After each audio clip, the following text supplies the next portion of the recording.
This is my personal narrative essay entitled Go to the End of the World and Turn Left. It's a warm spring day in early June 2014 when I receive a frantic telephone call from my sister. Lisa says, "I need your help. Find out if you can take a week off of work. Call me back as soon as you know." Then the call disconnects. I quickly check my schedule and call her back.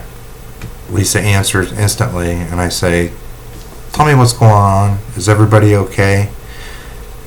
She replies, "Everybody's fine here, but we need to go to Oregon as soon as possible."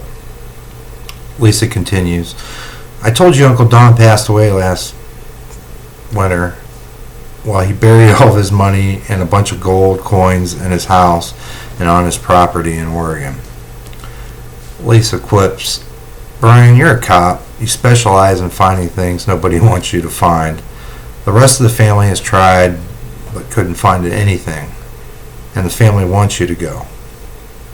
I sit there speechless with the phone receiver seemingly stuck to my ear like glue, thinking, and I suddenly blurt out, "You're crazy, Lisa. Those are just rumors and stories told by the rest of that crazy family."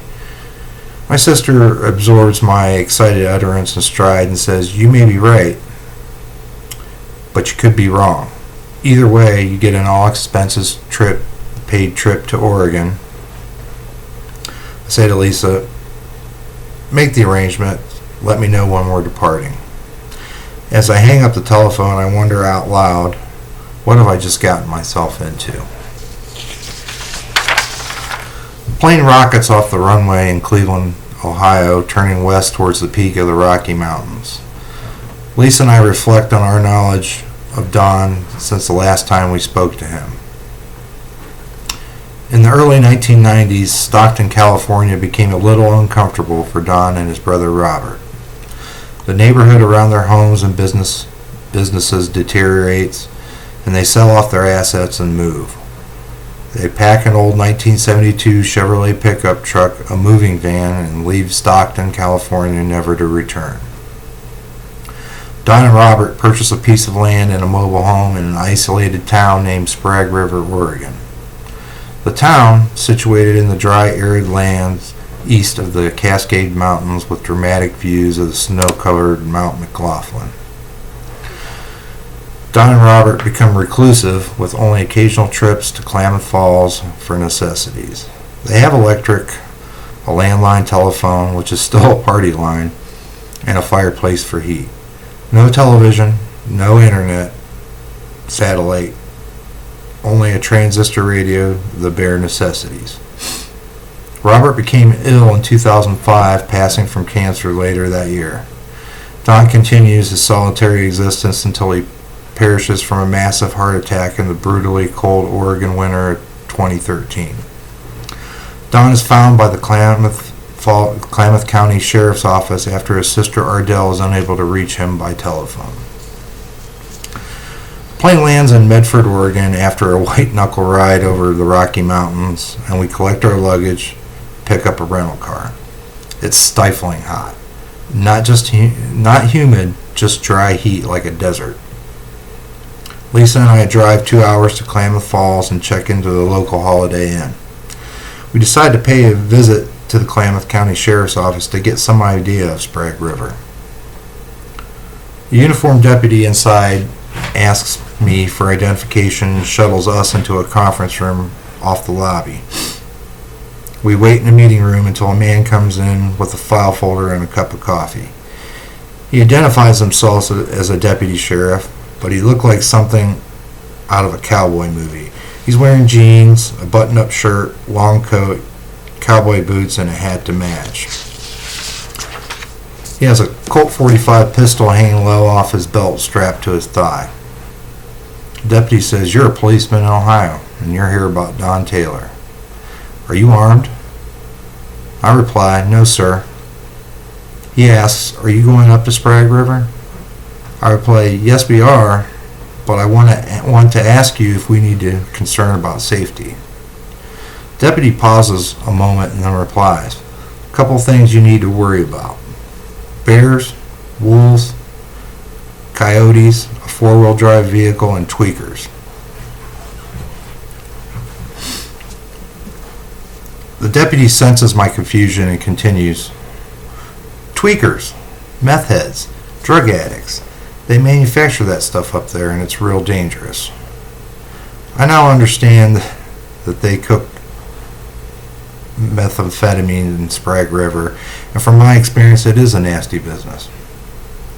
Deputy says, "Get you a four-wheel drive, a rifle, and a pistol. Head up there at first light and get out before the sun goes down. I'd love to go with you, but I just can't do it." The deputy continues, "I didn't know Don, but the local rumors up there is that he has money and a coin collection stashed up there, but nobody messes with him because he has quite a weapons stash." Lisa and I are stunned, as this is the first time we have ever heard anything about Don owning guns. The deputy signs over all the property, Don's possessions recovered from his death, and said, "Good luck up there. Be careful, the locals probably already tossed the place." Deputy hands me a rifle case and says the guns and ammunition belong to Don. Lisa and I thank the deputy and drive back towards the hotel. Lisa says, "I don't believe this. This is bad. Can you handle this?" I replied, "Do I have a choice?" We switch rental cars and pick up a Nissan Xterra with four-wheel drive. I purchase a padlock for the gun case and inspect its contents. A Smith & Wesson 9mm pistol and a Winchester .308 rifle with 50 rounds for each weapon. I say to Lisa, "I'm ready. In the morning, we're going." Lisa and I depart Klamath Falls at 5 a.m., following a road map I had purchased the night before. We drive towards Sprague River as the first rays of the sunrise breach the horizon. Soon, the paved roads turn to dirt after exiting a large wildlife refuge, and we're in Sprague River. I can see a closed-down general store, an abandoned gas station, and to the west, the silhouetted peaks of the Cascades.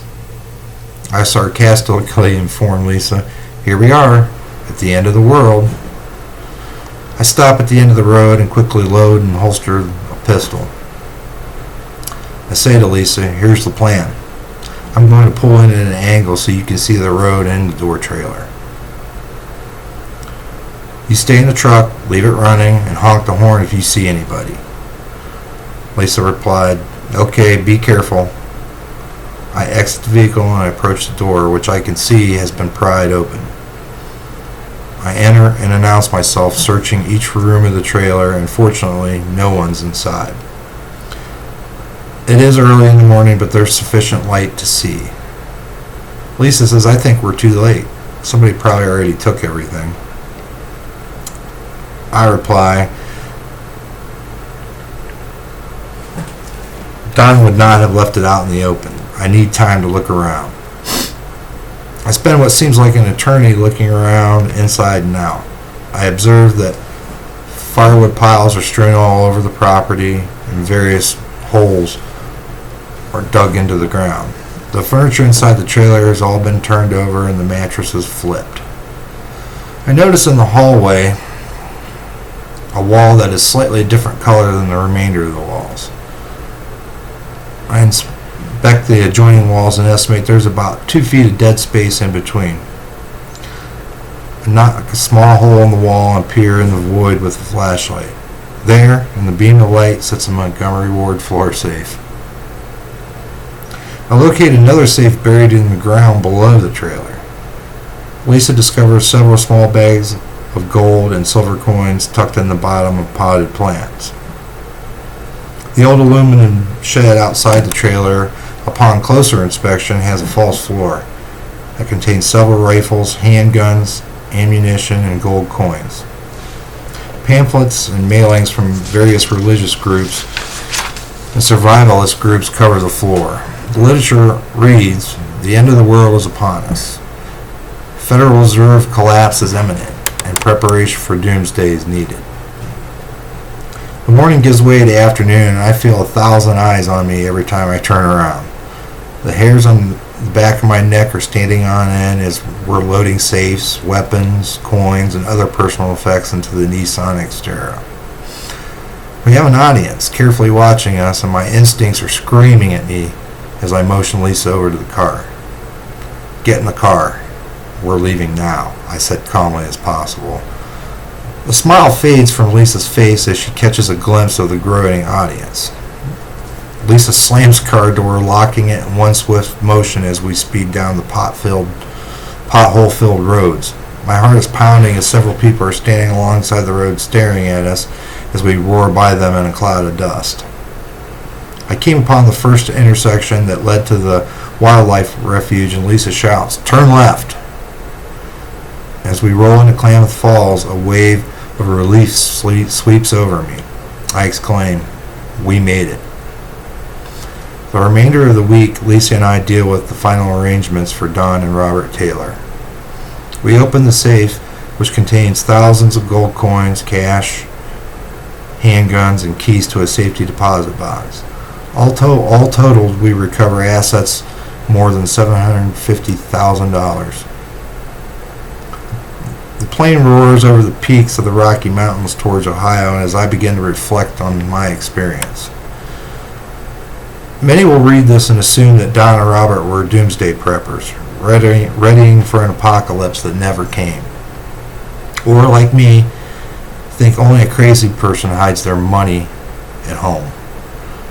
I wanted to know the truth about Don Taylor, and it required a leap of faith and a journey with some risk involved. If you wish to find truth in your life, sometimes you have to travel to the end of the world. When you arrive, you may turn left, perhaps right. Either way, the journey dictates which way you go. Thanks for listening.